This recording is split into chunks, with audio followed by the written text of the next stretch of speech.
Hello, everyone, and welcome back. Today, I want to share something that has been on my mind for quite a while, and just the other day, actually, I get the reminder, and this is why I want to share that with you.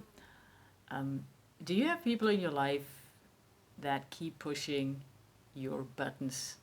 I mean, where you have a soft spot that they keep pushing that thing and it really hurts and it's like, ugh, you don't want that. Do you have that? And it doesn't matter if it could be family, could be your spouse, could be brother, sister, your child, your parent, could be a teacher, could be your boss, could be anyone.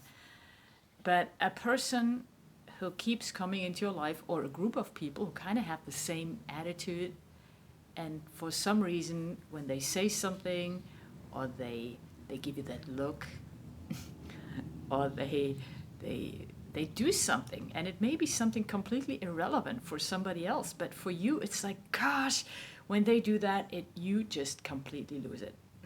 Have you ever been there? And what do you do? Well, that was what I was going to share with you. Just recently, or just a couple of days ago, my brother visited me, right? And just for the record, I have a twin. I'm 6 minutes older. Not that it makes any difference, just so you know. And I love him. I really do, and I know he loves me too. But the thing is, people, when they hear that, oh, you have a twin, this is great. Oh, you must be so connected. And is it really like that you feel when your brother doesn't feel good? No. No, to be honest, no, we do not have that magical bond. We don't. Like I said, we love each other, but that's about it. So I actually have to pick up the phone to know, in what state he is in. So anyway, he came for a visit, and we haven't seen each other for about 6 months. So I was looking forward to it, but at the same time, I was a little bit anxious because I know when the two of us come together for a little longer than a couple hours, then there's tension in the air, right? And this is exactly what happened. And I cannot really tell you exactly what he did, but sometimes he said something in the mornings, or he didn't say something. Sometimes he was just silent, and that silence, there's good silence and bad silence. I don't have to tell you.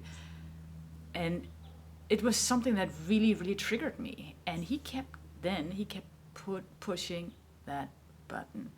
And that got me so angry. That got me so anxious and so aggressive. And I completely lost it. And and he didn't even do it on purpose. And I don't even think he was aware he did it, but he did it because he knows me so well. And it's like people, especially the ones that are very close to you, they for some reason keep really hitting that soft spot with you. And I was really getting angry at myself because I caught myself being in that state, and I didn't want that. And the thing is, there was one thing that really ticked me off was that I thought that I was already over that anger and that aggression. But, when he pushed those buttons, I was like back in the state of a 12-year-old, you know, and I really hated that. And the other day I talked about what happens when you resist all the things that actually you have to integrate, right? What you resist persists. So that showed me that the areas where I thought I was already beyond that, gosh, I was not, obviously not. Because the thing is, and this is how you can tell if you're over something, there's always people in your life that push certain buttons. That's just the way it goes.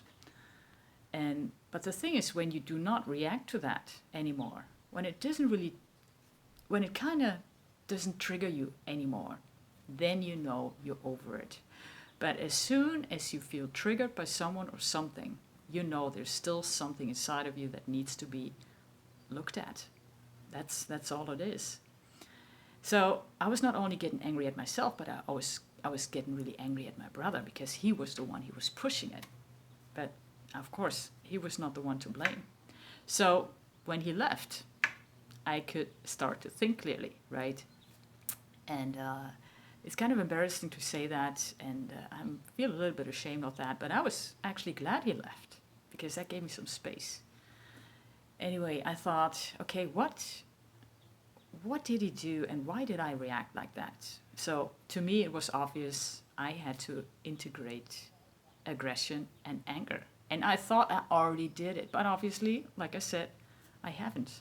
So it's just knowing that aggression, that anger, that anxiety is still a part of me, just as much as gentleness, kindness, love is a part of me.